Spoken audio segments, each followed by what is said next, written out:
What's up, y'all? It's your boy Steph, back with another reaction. This time we have Unit 522, 3 creepy, allegedly true creature encounter stories, uploaded March 15th, 2019. Now, I don't know why, but for some reason I've strayed away from reacting to Unit 522's content. Like I said, I don't know why, because I fucking love the content that Unit 522 puts out. When I first started really doing YouTube videos, he was like the #1 horror content YouTuber that I would react to. So I don't know why, but I'm gonna get right back into it. And from what I've seen, he's been dropping a nice, decent amount of horror story work. So we definitely gonna be getting into that. I'm gonna be bringing those reactions out to y'all within these next few weeks. You already know how I am. So without further ado, down in the description will be a link to Unit 522's channel, a link to this original video so y'all can see it for yourselves without my commentary. Also will be links to all of my social medias. Get at your boy. See the personal life that I don't upload to YouTube. Without further ado, let's get into it.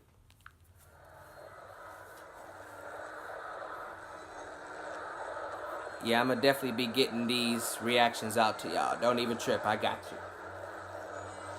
I don't know why I fell off from it.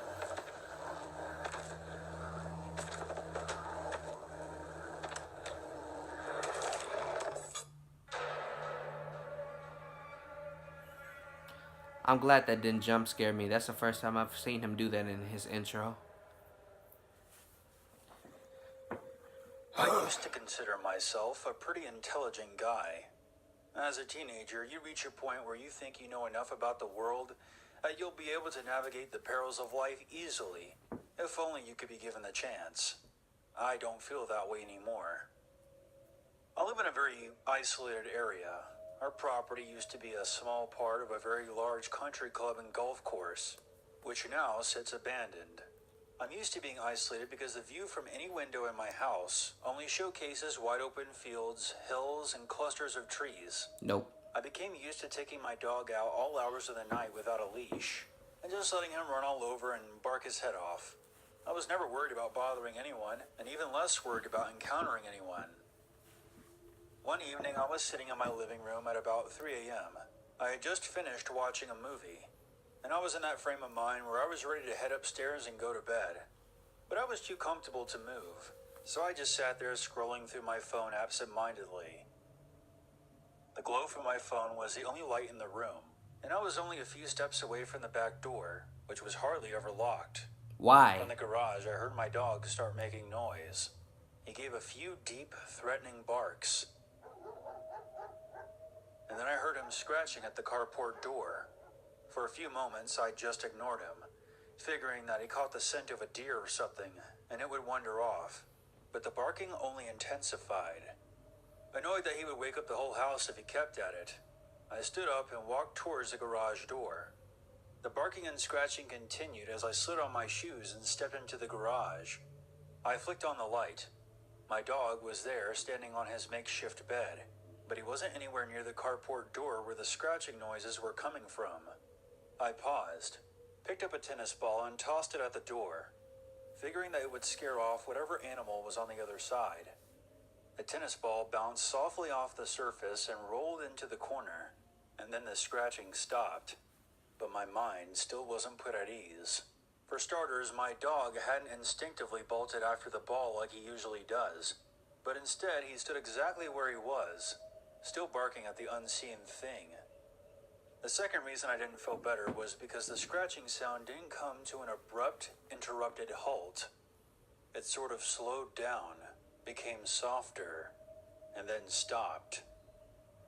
So it wasn't like the thing on the other side of the door was startled by the tennis ball. It was more like it was suddenly aware of my presence and choosing to stop on its own. After another moment, I got annoyed at myself for being as creeped out as I was. I figured that I would leash my dog to the wall, open the garage door, and really scare the thing off.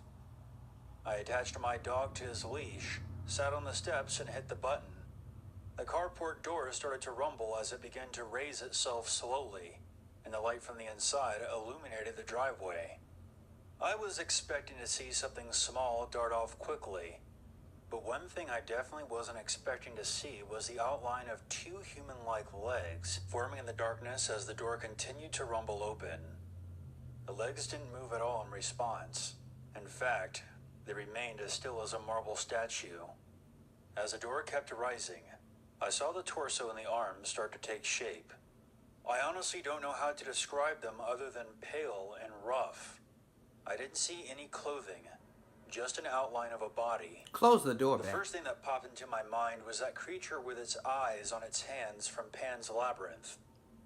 My dog was barking like mad and tugging on its leash, but before the door could lift itself any higher and reveal whatever was above the figure's shoulders, Closed it. I smacked the button again.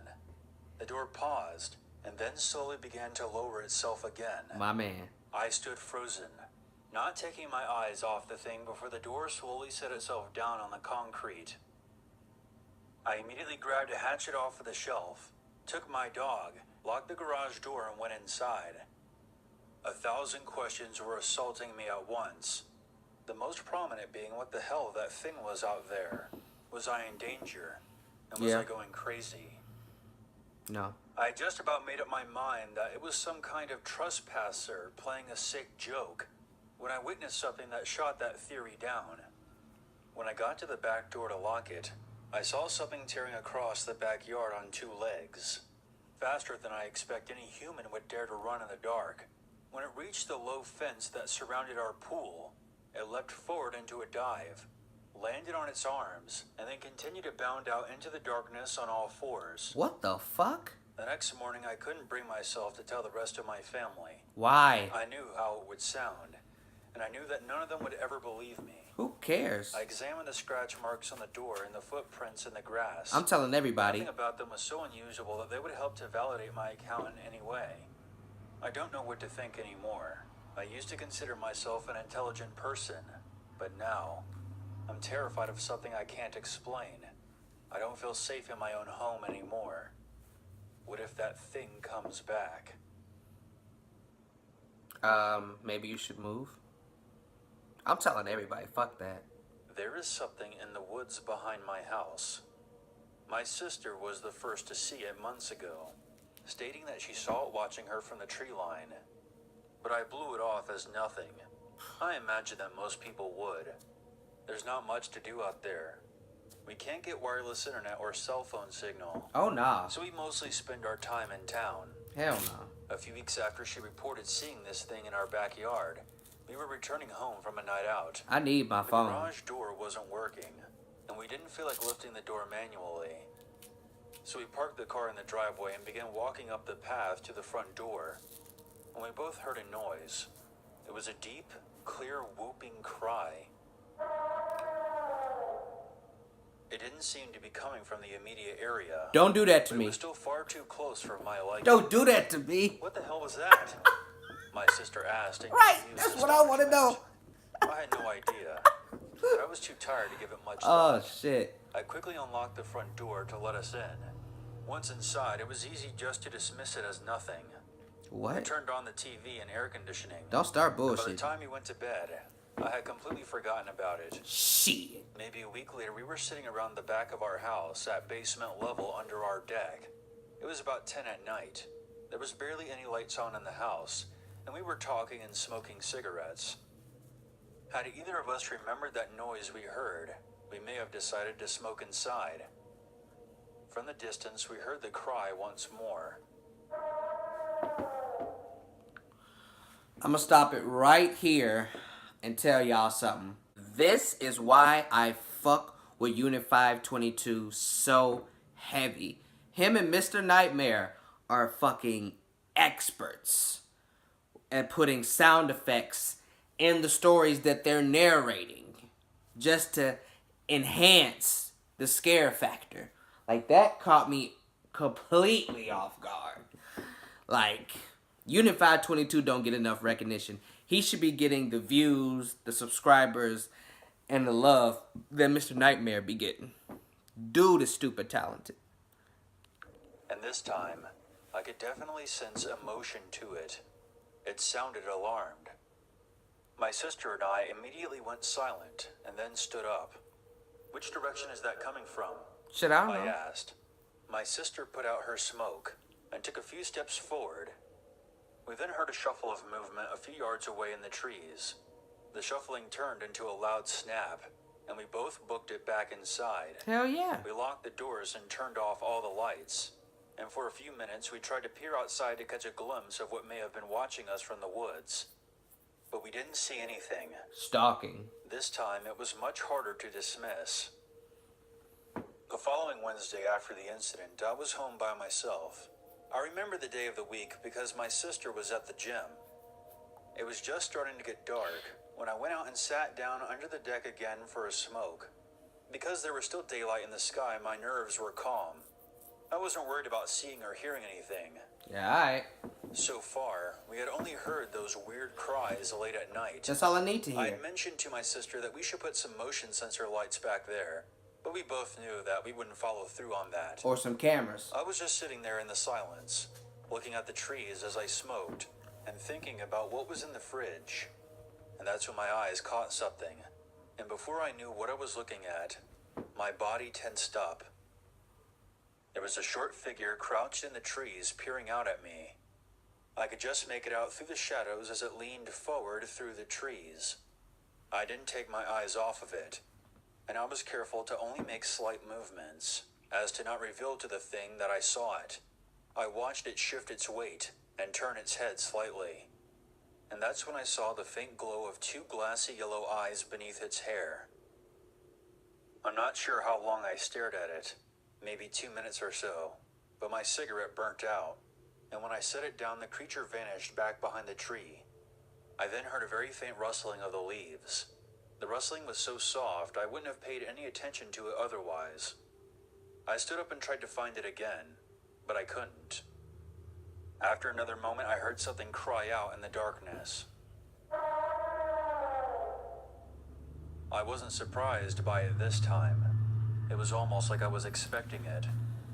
I went back inside and locked my door. I immediately began to feel uneasy. I hate that noise. Not having my eyes on the thing made me nervous. I grabbed my dad's old shotgun from the closet and sat in the living room staring at the backyard until my sister came home. I then told her about my experience. Most of you may think that I saw some kind of monkey in the trees. What? But what type of monkey has eyes that glow yellow in the dark? It makes that type It's of only a noise. guess. But we think whatever I saw in the trees is young and curious, and was trying to get a look at us. And that whooping cry that we hear might be its parent, calling out to it that it's time to come home. I hate that noise. I hated that noise so much. Back in April of 2013, I was vacationing with my friend on the St. Johns River Delta, which is a system of several rivers that branch out all over eastern Florida. After a day of kayaking, we returned to my sailboat to spend the night on the mattress benches in the cabin. We settled in at about 10 p.m., and even though my friend passed out quickly, I had a hard time drifting off to sleep because of the sound of rain pattering on the cabin roof above me. I couldn't determine exactly why, but once the sun had gone down, I no longer felt safe. That didn't make any sense to me, as I had been coming out to the river delta to camp for years, and I had never felt a discomfort quite like this before. It was as though I missed something obvious and potentially dangerous, and my mind was keeping me on high alert. At about 3 in the morning, I awoke from a light sleep for apparently no reason. There hadn't been any loud sound from outside, and the boat hadn't shaken or been rocked in any way. Still, I decided to peer outside the porthole that faced the entrance to the canal. The feeling that something wasn't right was still there. That's when my eyes fell upon a dark figure at the far side of the river. Its body was outlined by the glow of a distant street lamp. I felt shocked, but not surprised. I had almost known that something was going to be there. The figure made its way into the water and started swimming towards the boat in a stealthy, silent way. It barely made a ripple across the water as it approached. I suddenly started wondering if the thing was even human. I considered my options as I began to panic. The cabin of my boat had no weapons of any kind. Of course. And the closest shelter that we could make for was at least 100 yards away from our position. I was terrified to do it, but I took my eyes off the creature and turned around to shake my friend. Shouldn't have did that. It took an irritatingly long time to get her to stir, and every second lost felt like another nail in my coffin. When she finally opened her eyes and sat up, two things happened. The first, her eyes went about as wide as I've ever seen a pair of human eyes could get as she looked over my shoulder. And the second, I heard two small thumps and the faintest sensation of the boat tipping sideways. I turned to see the creature staring directly at us through the glass. It had a lizard-like face with a long snout. I remember that clearly because it had to tilt its head downward to press its face to the porthole. It had two extremely large amber-colored eyes positioned on either side of its head, and it was staring at us in the same way I suspect a cat eyeballs two goldfish in a bowl. Its arms were raised above its head, and it seemed likely those two thumps I had heard before were the sounds of it resting its hands against the edge of the deck to steady itself. It sounds hungry. It stared at us in silence. It's hungry. And we stared right back. I kept whispering in a frantic, pleading tone to my friend not to scream or make any sounds that may startle it. Fuck that. After what felt like 5 minutes, the creature either grew bored of us or simply lost its grip and sank back into the water. For a few moments I was terrified that it would circle the boat, climb up on deck, and come at us from the doorway. But after it sank into the mucky water, I never saw it reappear. We were so terrified of a potential trap and being caught by that thing in the darkness, we lay awake shaking and terrified until 9 a.m. when the sun was nice and high. What? We made a dash to shore, then to our car. I haven't seen the creature since. But after that incident, I've been terrified of any water that isn't clear enough to see something coming towards you from under the surface. I would have said that I was dreaming or hallucinating, but my friend saw the exact same thing, and she refuses to speak about it to this day. I think she is trying to forget it ever happened, and I have no idea what it was we saw, but I have a feeling that when it swam off, it didn't go far. So y'all stayed there until morning? Fuck that. We're making our way to shore now. Fuck, man. There's always a reason to be afraid. Now that I remember.